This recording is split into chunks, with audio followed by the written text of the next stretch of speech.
What's up, man? Holy shit. What? You a streamer? Not exactly. It is unreal how clear your voice is. That is like studio quality. Yeah, man, I'm in the studio right now. I'm actually doing some recording for trying to find my next episode of my podcast. Oh yeah? What's your podcast? It's what we're doing right now. Okay. Omigo Okay. has evolved a lot since I was younger. And I'm starting to notice there's a lot of interesting conversations you can have with people. And me just, having a studio and doing the things I do with audio and vocals and stuff, I figured why not take the inspiration I'm receiving from the internet and see if I can spread it to others. You know what I mean? Cool.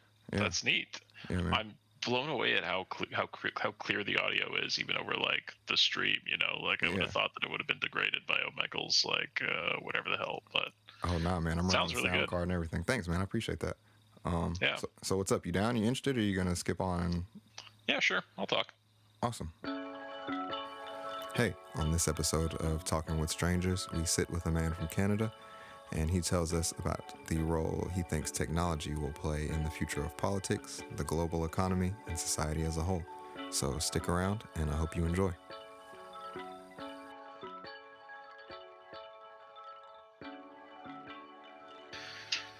Yeah. Do you want me to do like quick life story? Is that what you're looking for? No, yeah, that'd be great, man. Talk about whatever you want, dude. This is you. This is all you. Yeah, I spent. If there's something you want the world to hear, they might hear it. I spent like half my life in Calgary, half my life in Montreal. I went back to Montreal for school, came back to Calgary for work, and then I was making money, but I wasn't really doing what I liked doing, and I ended up quitting and going traveling for a few years. Yeah. And after that, I started my own company, and for the past 4 years, I've been working on that. And Really? It's incredibly difficult, and but I think we're just getting to the part where it starts to get good. Hopefully, it's there's still a lot of difficult parts coming up, but it's no longer the darkness that it was in for the past few years. You're no longer starting a small business, right? And that's the hard part. Yeah. We're no longer like struggling to feed ourselves. We can now like eat food. So, what is it? Nice. What field are you in? What is it that you do? I'm a programmer. So my first job was in digital forensics and e-discovery, which is anytime you like go to court for civil or criminal litigation, if you want to present digital evidence, that evidence has to go through experts, and we were those experts. Okay. So that was my first job. So you basically dig up the digital paper trail. That's what exactly. You do. Okay. Yep, exactly. Yeah, cool. That's a very good way to put it. So I did that for 3 years, and it was fun. It was cool. There was lots of interesting work at first, but after a while, it kind of gets a little repetitive, I found, and I wasn't getting to program at all. It was all more just like careful handling of evidence and careful like documenting of findings and like running basic searches, like search for this keyword or search for that keyword or is it like a certain like type of case or something that just comes up all the time, and that's the bread and butter, and you get tired of it doing wrongful dismissal suits. Wrongful dismissal. Yeah, so someone will get fired, and they will say, you dismiss me wrongfully, and the company will say, here's the computer, prove we didn't. And usually it's because like so many people, there's so much porn, everyone is on porn all the time. It was mostly looking at porn. It was mostly like documenting, because because it's like it's like vice presidents of companies, and they're just like logging in every morning 9 a.m. like Pornhub.com for like 4 years, 2 hours every day, every morning, and it's just like, hey man, you can't do that at work. That's not okay. I don't get that, man, because like me neither. Yeah. I mean, I have a phone, like I thought most people just use their phone nowadays. Yeah, it's habit. I think it's habit. So with that, I know like at some jobs I've been at, signing on to the Wi-Fi at work, they say even if you're on your own device, there's certain things that you can't look up over our Wi-Fi. will that show in what you're looking for too, even if it's not on their device? Everything that every URL you visit is open to them. So if they can probably find out who you are based on like your device name or like device information. They might even have like an account. Like if you're logging in on their Wi-Fi, then they definitely know who you are. So they can see every URL you visit, and anywhere you go, if it has HTTPS. Are you familiar with like HTTP versus HTTPS? No, I'm not that savvy. If you like click up right now on the Omegle at the top of this address bar, or at the top of some other address bar, and then you just like highlight it and then just hit the left arrow, the left arrow key, you'll see it says HTTPS. Yeah, exactly. That S stands for secure. So what that means is that the traffic between leaving your computer to Omegle's servers is encrypted, meaning no one can read it. Okay. So if you were on Wi-Fi visiting Omegle, all they would know is you visited omegle.com, and there's a bunch of traffic traveling back and forth, and they have like no visibility into it's what basically just timestamps when you got there and when you left. Yep. Exactly, and like the traffic in between, but they can't see what it is. They can just see its stuff. But if that S isn't there, then they can see everything. Gotcha. So if it's just blank HTTP, mostly just like don't do anything on your work computer that you don't want your boss seeing, and assume that your boss can see anything you do on your work computer. Gotcha. That makes sense. That's like a very safe assumption. Yeah. So what that makes me want to bring up next, and forgive me for shifting gears this hard, but Bitcoin. Oh my God, dude, I can't talk about it. Look, if you're taking your podcast in that direction, by all means, go for it, but I can't. I'm going to just do my experience with Bitcoin real quick, and then I'm going to change topics. Okay. I'm still going to at least say the thing that I wanted to say, but we can. Okay. Because I'm not going to try to incriminate you or nothing, but go for it. So when I was in university in 2010, Bitcoin was 10 cents, and I was on forums and like reading about it, and I was like, wow, this is cool. And I was like, I'm pretty sure this is cool. And I called a couple of friends because I was super poor and had no money. I was like, we should put like a couple of $100 into this. And they're all like, you're an idiot. And I didn't have really any money. I should have put in like $20, but I didn't. And you'd be like a fucking millionaire now. But I have the record of those conversations of me and me trying to convince my friends to like loan me a bit of money or go in with me or so whatever. And they're all like, no, this is dumb. But now they all get to live with it. Yeah, now it's worth what, $45,000 somewhere in there, depending on when you look. Yep, something like that. Yeah. Okay, go. What do you have to say about Bitcoin? Yeah. Oh no. I'm sure you know the realm I'm leaning into here. But us being on Omegle, I'm sure you're familiar with the dark web, and the numerous amount of transactions that happen in Bitcoin that are untraceable. But so I guess, and I don't want any insight on it or anything like that. I don't even know where I'm leaning with this, but you being a programmer and being in cyber forensics and that sort of thing, was that a common thing that would come up, like, oh, well, we can trace this up until here, now it's in Bitcoin and we don't know what the fuck's going on? Or how does that work? Well, I never had to deal with tracing any Bitcoin transactions, but certainly you can't. Or like, I don't know if you know how the cryptography around blockchain works, but you can see all transactions are publicly recorded in Bitcoin, right? Mm-hmm. So they're all permanent and public. So you can watch where money flows to, so you can tell which accounts are connected to which other accounts, but there are some dedicated accounts that are just laundering or just like cleaning the money. So they're like one big number. So some money goes in to one account that is transacting all the time, and it funnels out into thousands of accounts that are, and you have no way to track what's coming in or what's going out. So if you use, Jesus Christ, I shouldn't be telling people how to launder Bitcoin.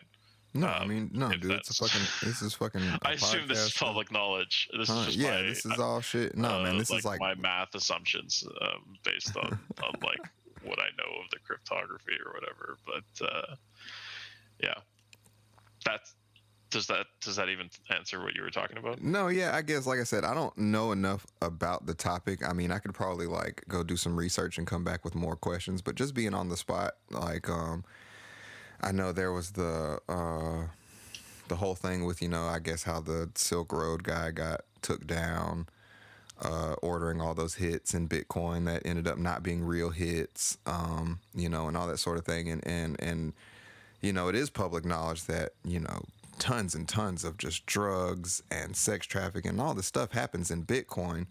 So, when you brought up that you were in web forensics, you're pretty much on the other side of that. You're one of the good guys, and you said you haven't dealt with Bitcoin directly, but I just wanted to know, because there's all kinds of talks around Bitcoin, and I'll say conversations I've had, it's confusing for just a regular person like me, because people often wonder, well, what can you do with this Bitcoin? What can't you do with this Bitcoin? What value, just all these different crazy things that have happened with Bitcoin. It kind of, sometimes people think the coin itself is evil. Sometimes people think, well, even if they had regular money, they do it.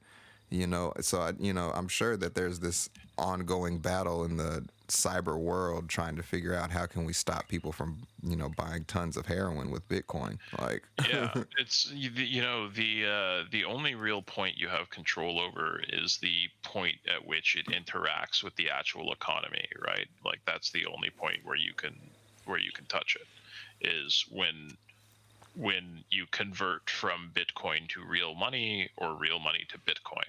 Those are like those transactions you can like try to track, because it's not really. I don't know if I assume the way you can not track that is with like massive cash transactions of Bitcoin, but that's like super sketchy and probably like not super done. But Bitcoin is a interesting cryptographic way, like cryptographic, just like meaning like mathematically complex, like safe, secure way to transact a bunch of currency. And like the value of it is just like purely speculative, right? Like the only Bitcoin reason doesn't exist. It's not real. There's no. Yeah, I mean, no, it is like it exists in the same way software exists, or in the same way music exists. It exists as code, or as like digital information. But like it doesn't. Yeah, it has no intrinsic value. There's a bunch of people who are like very libertarian who are like, it's free of government control.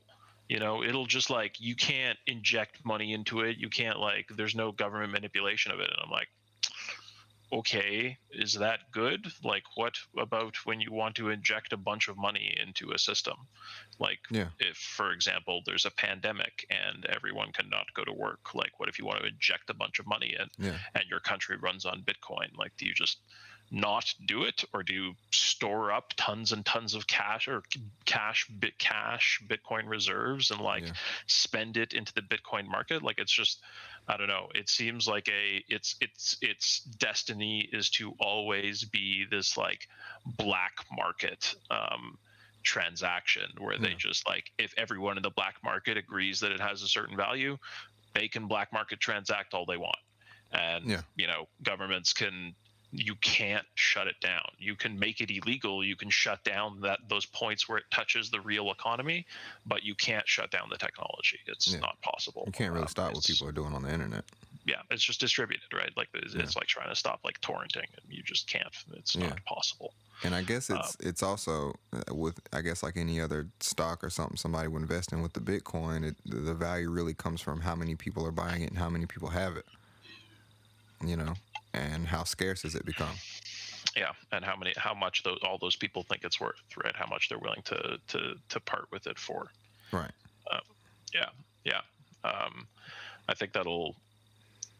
I don't know. I have no idea. I can't predict. Like it's so. I could tell that it was going to be big back in 2010. I could tell that there was like it was a cool thing, and it was like a very like a unique concept or a novel concept. That I could tell, but from here on out, who knows, man? Like, if China spins up their own cryptocurrency and makes it their like default currency that is transacted in a similar way, like how would that would that could very well like cripple Bitcoin, because it's or like if some other country starts up one that's like cryptographically secure and like open source, so you can see that it they don't have some backdoor hidden in it. I don't know. Yeah, and I think now, and this may not be the current discussion around Bitcoin, but I think it soon will become the common discussion. Because when cryptocurrency first started becoming a thing, like a popular thing, I see its benefits. I do believe that at some point in time, the globe is going to need a universal singular currency where we can, because with global, okay, like, and I don't know how much, some people think I'm a conspiracy theorist and this sort of thing. I don't know how political you want to get here, but like with oil, get infinitely political. With oil, the U.S. dollar, in a very big way, in a very literal way, in a virtual way, the value of the U.S. dollar is based on how much oil is worth. So in a way, oil is its own global currency. I think countries have started straying away from this now in recent years, but in the past, oil transactions were done in the dollar. Even if it was China and Russia trading oil, they did it in the U.S. dollar. They're leaning away from that now, which has an effect on our currency. So I think at some point in time, we need a global currency to regulate how much global trade is going on. But I think now it's a question of which one, because so many are emerging, and there's no, with how volatile Bitcoin is, as much people say, you want to know it's stable, it's continuously gone up and gone up and gone up. That doesn't, we all know that doesn't mean anything. Bitcoin. There's no reason to believe it would be stable, in my opinion. Like that seems crazy. Like it's literally like defined by people's whims. Yeah. Like it could lose all its value tomorrow, and then Doge is the new thing, or whatever China comes up with, like you said, is suddenly the new thing. Yeah. Global currency doesn't seem viable to me. It feels like we were nowhere close to that. Like I feel like there'll always be the countries that are like that have less stable currencies will always be following just whatever country's at the top, which is U.S. for right now. Used to be like whatever the British pound, right? And I imagine it'll probably be like the yuan in the future. Probably, something like that. But like, it's. Do you want like a big one world government? Is that your that your ideal? I'm not saying I want it. I just say I can't even say I don't want it. It's mixed emotions when it comes to the global government thing. One sentiment of mine is I'm not looking forward to this dystopian socialist future that we're heading towards that is going to be one world government. But I do see the necessity for a species that's growing at the pace of ours, that if we don't have some form of singular regulation, some form of, I guess, global identity, I feel like we're doomed as a species if we don't recognize that, hey, we can have one government and one set of rules. And, I'm not going to say one religion, because I'm not, people do what they want. But at the same time, that's, you can't talk about coming together and then not also look at the real life stuff, the political stuff, the wars and the resources and all that sort of thing. The real question is, how do you what governmental system could you trust with global power? Capitalism. That's the real question. Capitalism? That's not a governmental system. That's an economic system. Exactly. But capitalism is a disaster. There's no, you can't just have unchecked capitalism. Is it? Yes, absolutely. Well, here's how I feel about it. This is great. This is great, by the way. I appreciate you. Yeah. I appreciate you right now. But I'll say this, man. a lot of the problems that we've run into in the 21st century do come from some form of, some kind of unregulated capitalism. We're not totally unregulated right now, but, American corporations know, hey, China doesn't have as many labor laws. Let's go over there. Or this country doesn't have environmental restrictions, so let's set up shop there.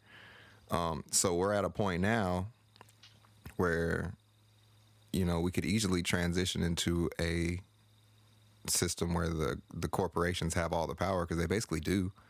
They basically control our politicians and, and just kind of fund whatever causes it is they want to fund. Your politicians. Huh? Yeah, sorry, go ahead. Continue. No. Yeah, but with that, it's I do see opportunity in that. I don't believe in a perfect world, but I do see a world where, this open market that we've created that is so chaotic has also allowed for a lot of opportunity and for a lot of people around the world to be able to communicate and reach out for things that they couldn't have before. Yeah, no, that's certainly true. But I'm just curious to set some boundaries. Are you arguing for like unregulated capitalism as the like model for the global future? I think that capitalism is the rough draft, if that makes sense.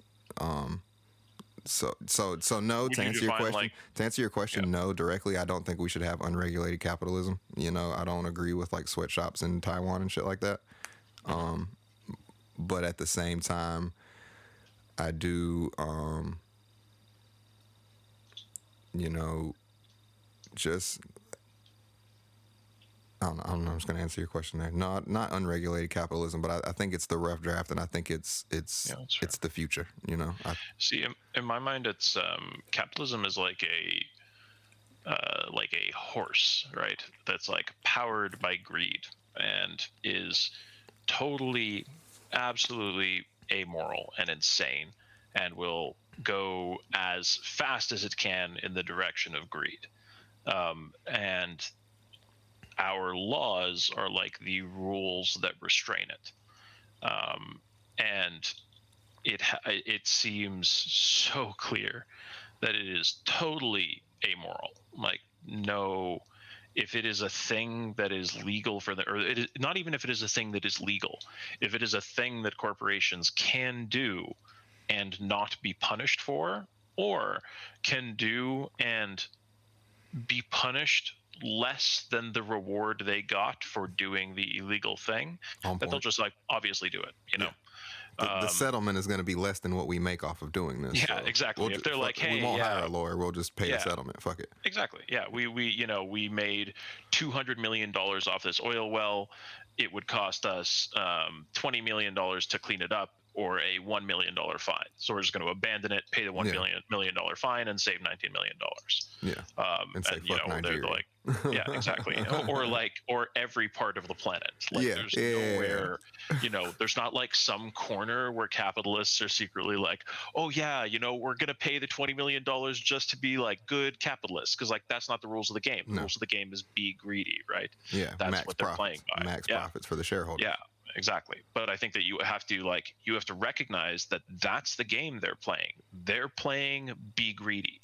So if we're like, maybe we don't regulate the environment that hard, it's like, well, they're going to take everything you don't regulate. Like, that's their goal, right?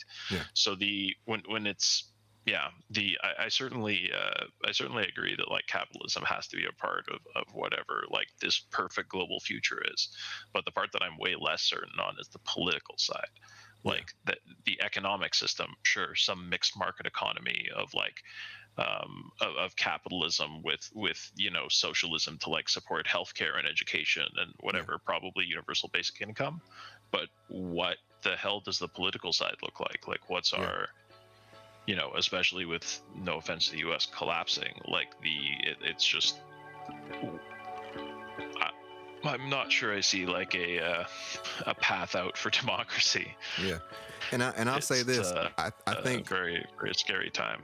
Yeah, I think, and politically, I guess to be more on track with what you originally asked me, politically, I can't tell you what governmental system I see for a one world governance type of situation, because I think it's been made clear that once you get to a population of about 300 million people, democracy doesn't really work anymore. The democratic republic that we have set up in the United States may have been great, when we had 27 states and, a population of a few million people. Everybody vote. You're not going to make everybody happy, but most people are happy. Cool, let's move on. But now we have 300 million people. We have more immigrants here than ever, which I'm all for, because that's what America's about, But you can't make everybody happy with this two-party voting system that we have. I don't think it's the population though. I think you guys had 300 million people in the 90s, the early 90s, and your population, your politics wasn't like this, right? I think what we're watching is like something new. Well, yeah, we didn't have like NAFTA. We didn't have globalization in the 80s. We didn't have, we were definitely more focused on the western side of the world before the 90s. I think we're watching, I think we are. I think the internet is doing something weird, is doing just weird things with human brains, and making it very, very easy to group with people who believe the exact same thing politically as you. Yeah. And I think we're more easily influenced now than ever. Yeah, but it's nuts to have I don't know that it's the 300 million person thing that is breaking democracy in the US, or if it's just the democracy and free speech with the internet don't work. Humans are too dumb. They can't differentiate between what's real and what's fake on the internet. Yeah. And so they end up believing all this fake stuff, and they can't make intelligent decisions or rationally look at what is happening around them. Yeah. So if that's the case, how do you say how can you argue for global power being given to some body that's governed by this population that clearly can't handle the responsibility? Yeah. So you think we should go the opposite way? No, I don't know. But you don't know. Giving it, yeah, when I'm talking about this, the worst case scenario here is that the population is so dumb that they elect someone who is anti-democratic. That's the worst case scenario I'm thinking about, right? Which is very possible. Right, totally. It's, as we're seeing, it's super, super possible, right? Yeah. You can have in the U.S. You guys just had an election where, a president was this is a fake election, and went to the courts 100 times, and the courts were that's definitely not true. Yeah. And he's it is true. And people are just believe it. That's it. They just believe that's it. That's enough for them. They're yeah, that's cool. I believe it. This is true. Yeah. Let me tell you, being from the United States, the Trump just seems too easy of a hot button to push on my show. But I'm going to do it right quick with you. That right there. And I'm biracial. My father's African American. My mother's Caucasian. So that whole thing. And when it came to Trump, I was neither here nor there. I never hated the man. Never loved him. I don't really. I can see all right, maybe this shouldn't be the president. But it was scary for me. Even as a black person, I love being an American, dude. You know what I'm saying? I'm not one of these, we're fuck, all that. No, but I just, I fucking love beer. I love cigarettes. I love fast cars. I love titties. I love if you being like beer, you should come to Canada. Man, hey, look, they bottle Anheuser-Busch 30 minutes from my house, man. Budweiser, Bud Light, Oh yeah, but nice. But man, I feel I should know that city. What is that? I want to say Nashville. No, that's probably wrong, right? It's close. It's one state over. Really? I'm from North Carolina. We got We got Pepsi. Charlotte? We got Pepsi. Yeah, we got Charlotte. We got RJR Tobacco. Nice. Yeah. Texas Like, Pete, yeah, all that. But wait, so is it actually Charlotte? where I'm from? Yeah. No, I'm not from Charlotte, but Charlotte is in North Carolina. Yes, I'm about an hour from Charlotte. Oh, okay. You're just there isn't like some city that. Oh shit! Hang on, my headphones are. What's that? So you can continue. Yeah. I didn't mean to interrupt. No. But yeah, just what I was getting to with that. You're an American. I love being a fucking American, and that was scary for me to see people who, under the guise of patriotism, under the guise of love for their country, were willing to try to upheave an election, not realizing how un-American and unpatriotic that is. Because to me, the whole spirit of America is with democracy, whether it works or not. I was taught this in elementary school and shit, and I have pride in it. We all have the right to choose and get our voice heard, but sometimes you lose, and that's just what it is. Try again in 4 years. So to have a group of people who are supposed to be, before now, not trying to stereotype anybody, but before now, the conservatives, the Republicans, they're the patriots. They're pro-military. They're pro, government. They're pro all these American things. And then when an election happens that y'all are unhappy with, y'all storm the Capitol building, which is probably the most un-American. You go in the Capitol building and you fly a flag of a group of people that also tried to overthrow the United States government. And you're calling yourself patriots. That to me is scary. That to me is scary. And to think that you're right and that it's a very large political group of people that are going to be able to vote again in 4 years. And like you said, what if they do vote somebody in who is totally anti-democratic? They get in there and they say, hey, maybe we shouldn't have another election. It may not fly, but to see how close we got this time, because really what it is about is what the people want. And he convinced several thousand, maybe millions of people that the election was a fake and that they should overturn it and put him back in there by force. That's scary. Yeah. When you say I wish it was just that small group of people. Like if it were just that small group of people, cool, not so bad. But when you have him announcing this election was fraudulent, it was fraudulent. I am announcing it was fraudulent, and just so everybody knows, I'm sticking to that. It is fraudulent. And then you have Liz Cheney be like, "Hey, that's just a lie. This is a lie." And she gets just like run out of her Republican Party position. Yeah. At that point, it's the whole Republican Party that is now responsible. Like you are 100% culpable for propagating this direct, like explicitly anti-democratic lie, and it's just like it's horrific. I can't watch it. Like it's so scary. What is Canada's official political system? Not to cut you off, but are y'all Democratic Republic? We are a parliamentary democracy. Democracy. So we are, So we're similar to the U.S., but not quite. We have like a parliament. We're much closer to the U.K. than we are to the U.S. Yeah. Okay. So we have like parties that are elected to the parliament, and whichever party has the most votes, they usually get to form a government, and the leader of that party becomes the prime minister. So right now, the Liberal Party is in power with Justin Trudeau as the prime minister. So instead of electing representatives, you elect an entire party, essentially.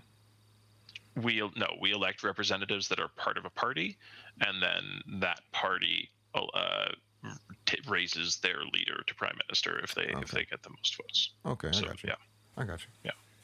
Cool. So it's like It's like the Parliament has, I don't know, something like, I want to say 350 representatives, something like that. If I'm guessing.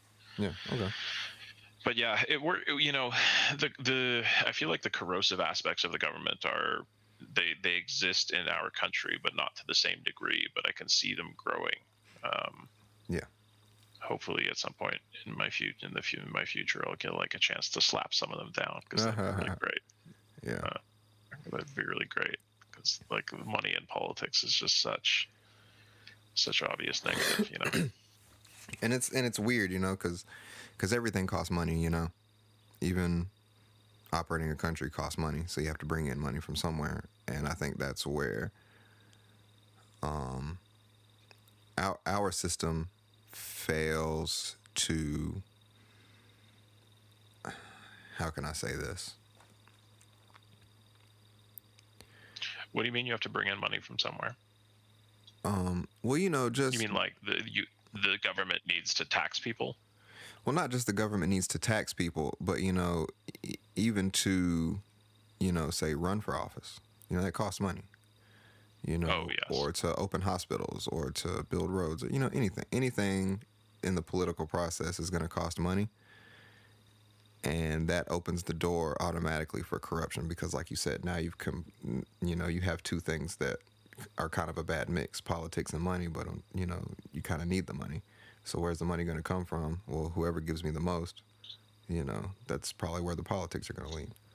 Or whoever's willing to take the money. And how can I say this? Because you mentioned before about the internet, and I wanted to tag back on that, and just the failing of our political system. But I think in a time like this, where information is more available to the human race than it's ever been. The internet's this brand new thing to us.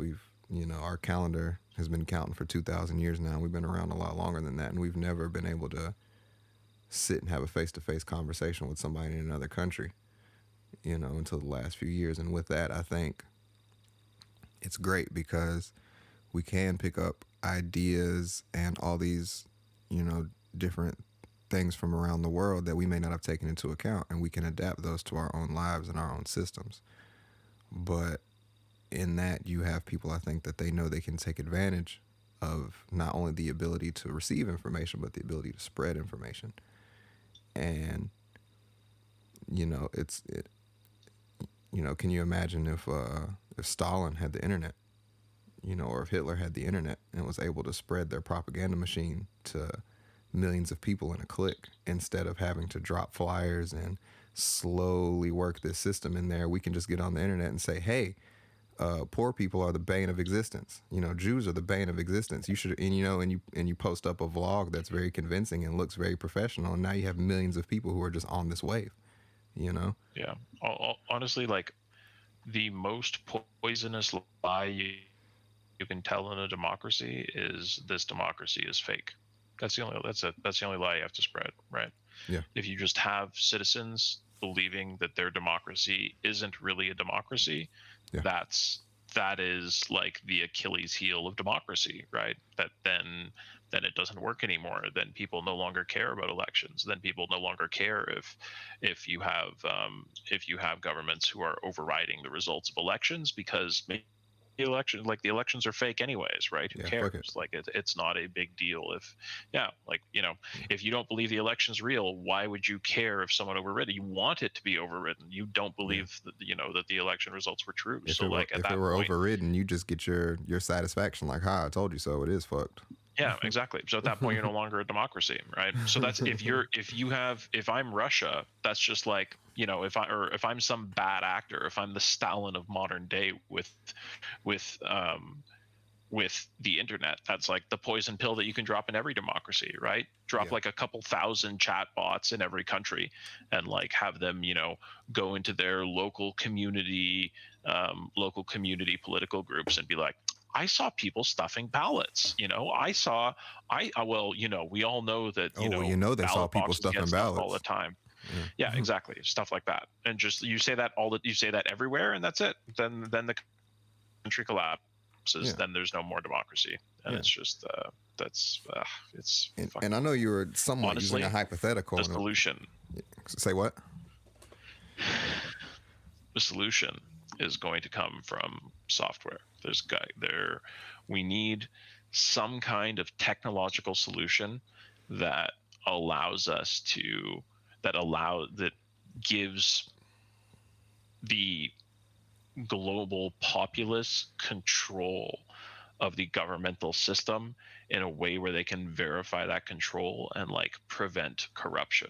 right? Yeah. Like if you imagine a Bitcoin that is tied into a governmental system or into Yeah. a voting system, You where know you what's can like see, like I feel like that's got to be the end game. That's the thing that we need, right? what's so funny is that, man. I don't know if you listen to rap music at all, but I listen to a lot of Some. J. Cole, and in one of Oh J. my Cole's god, songs, dude, I listen to so much J. Cole. he said he said in, I think, in the song Brackets, I'm paying all, and I can't remember the exact lyric, but he said, I'm paying all these taxes.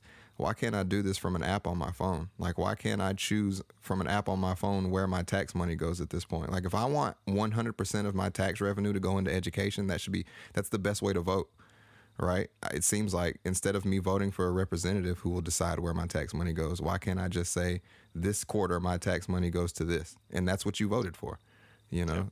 But and that sounds like what you're talking about, Yeah, 100%. Yeah, that's you are we are 100% have to get there, and the the answer to why isn't that the case is because everyone who's in charge are just like old motherfuckers. They're just like Yeah. old. They don't understand technology, and the decisions that they make are stupid because they don't understand the technology behind them. And it's Right. like in the same way that over the past 20 years, you and I have seen every major company be eaten alive by the internet because they couldn't keep up, right? Like Yeah. Walmart, whatever, they're just Yeah. like Walmart, like every television network, every music company, they were just like trying to fight the technology the entire time. And it's I was always like, man, I wonder what's causing that. Like I wonder why they're so bad at it. And the more I interact with the business world, the more clear it is that it's just like old people who are dumb It's and that don't straight. understand technology. Yeah, they're Yeah. just like old. They're old, man. And when someone's like, "Hey, people are going to be streaming music off their phone for sure within the next 10 years." They're like, "No, it isn't. We'll stop that from happening." And like that's No, it. you won't. And it's, Yeah. some old idiot in a meeting making this decision. Yeah. And it's the same thing with this with government and whatnot. When you have like um, people like government officials who do things like push back against bills being published online and stuff Yeah. like this, where it's just like absolutely ludicrous. Like what? Like, this isn't even getting you anywhere. This is just like Yeah. this is just a principle thing for you, and you don't realize things are changing. Yeah, I hope before I die that like my generation has fixed a lot of that. Um, it seems like we're like on that track, but we'll see. Well, that's it. Thanks for listening to this episode of Talking with Strangers. I really hope you enjoyed, and I hope you're back for the next episode. So, see you next time. Thanks.